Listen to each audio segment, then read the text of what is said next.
গণহত্যা, দমনপীড়ন এবং রাজনৈতিক সহিংসতাকারী দল আওয়ামী লীগের বিচার ও দলটিকে নিষিদ্ধ করার দাবিতে ঢাকায় বিক্ষোভ সমাবেশ করেছে জাতীয় নাগরিক পার্টি এনসিপি। আজ বিকেলে জাতীয় মসজিদ বাইতুল মোকাররমের দক্ষিণ গেটে আয়োজিত সমাবেশে সংগঠনের হাজার হাজার নেতাকর্মী অংশ নেন। সমাবেশে এনসিপির আহ্বায়ক নাহিদ ইসলাম বলেন, বিচারের আগে আওয়ামী লীগের নিবন্ধন এবং সকল রাজনৈতিক কার্যক্রম নিষিদ্ধ করতে হবে। রিপোর্ট খালিদ আহসানের।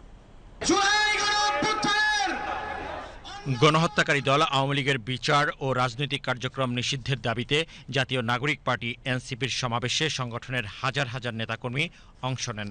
সংগঠনটি ঢাকা মহানগরের বিভিন্ন অঞ্চল থেকে শত শত নেতাকর্মী মিছিল নিয়ে সমাবেশে যোগ দেন। সমাবেশে এনসিপি নেতৃবৃন্দ বলেন, আওয়ামী লীগ শুধু রাজনৈতিক প্রতিপক্ষ দমনে নয়, বরং ইতিহাসের ধারাবাহিকতায় একাধিকবার গণহত্যার সঙ্গে সরাসরি জড়িত। আপনি এই আহত এবং শহীদদের রক্তের উপরে দাঁড়িয়ে আমরা আপনাকে ক্ষমতায় বসিয়েছি। আমরা আপনার কাছে কোনো অনুরোধ করছি না, আমরা কোনো দাবি করছি না, আমরা আমাদের সিদ্ধান্ত জানিয়ে দিচ্ছি, আওয়ামী লীগকে নিষিদ্ধ করতে হবে। যদি কিন্তু কোনো অথবা নেই, আওয়ামী লীগকে অনতিবিলম্বে নিষিদ্ধ করতে হবে। আওয়ামী লীগ নামদারি, মুজিববাদী নামদারি কোন শর্তে বাংলাদেশে বিরাজ করতে হবে না এবং দিবে না।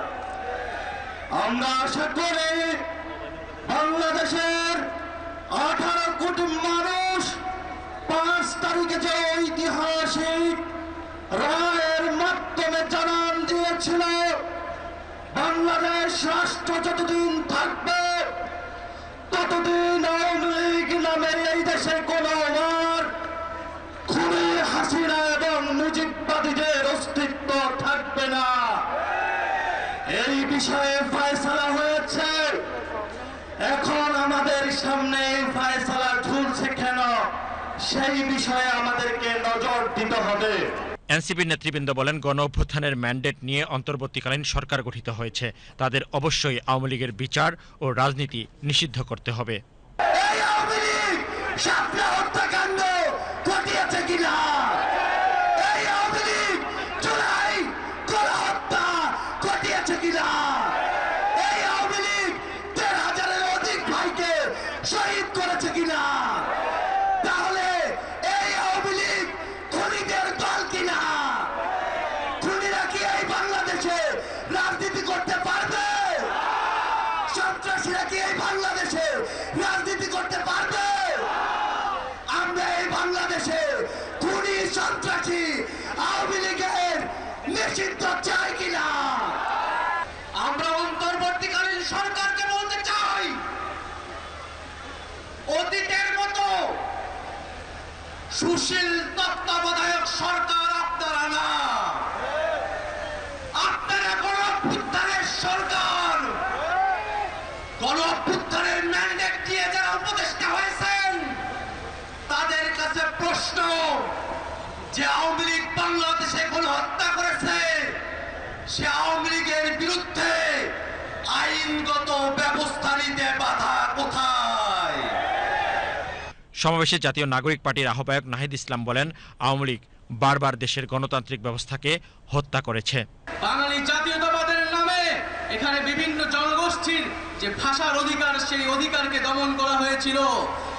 মুজিববাদী সংবিধানে ধর্মনিরপেক্ষতার নামে বাংলাদেশের ইসলাম মনা জনগোষ্ঠী, ধর্মবান মুসলমানের যে সংস্কৃতি, সেই সংস্কৃতিকে রাষ্ট্র গঠন প্রক্রিয়া থেকে বিচ্ছিন্ন করে দেওয়া হয়েছিল এবং গণতন্ত্রের নামে বাকশাল কায়েম করা ছিল। এই ছিল 75 পর্যন্ত মুজিববাদীদের শাসন। গল্প আমরা সবাই জানি, বিগত 16 বছরে আওয়ামী লীগ কিভাবে ফ্যাসিজম কায়েম করেছে, কিভাবে স্বৈরতন্ত্র কায়েম করেছে। তিনটি ভোটকে তারা কুক্ষিগত করে মানুষের ভোটাধিকারকে হরণ করেছিল। পিলখানা হত্যাকাণ্ডের মাধ্যমে বাংলাদেশের সেনাবাহিনীর দেশপ্রেমিক অংশকে তারা পরাস্ত করেছিল এবং বাংলাদেশের সার্বভৌমত্বকে হুমকির মুখে ঠেলে দিয়েছিল। নাহিদ ইসলাম বলেন, জুলাই অভ্যুত্থানে ছাত্র জনতা জীবন দিয়েছে একটি নতুন রাষ্ট্র ব্যবস্থা গড়ে তোলার জন্য। জুলাইকে সাংবিধানিক স্বীকৃতি দেওয়ার কথা বলেছিলাম, কিন্তু বিভিন্ন ষড়যন্ত্রের কারণে সেই জুলাই ঘোষণাপত্র এখনো আসছে না। ভুলে গেলে চলবে না।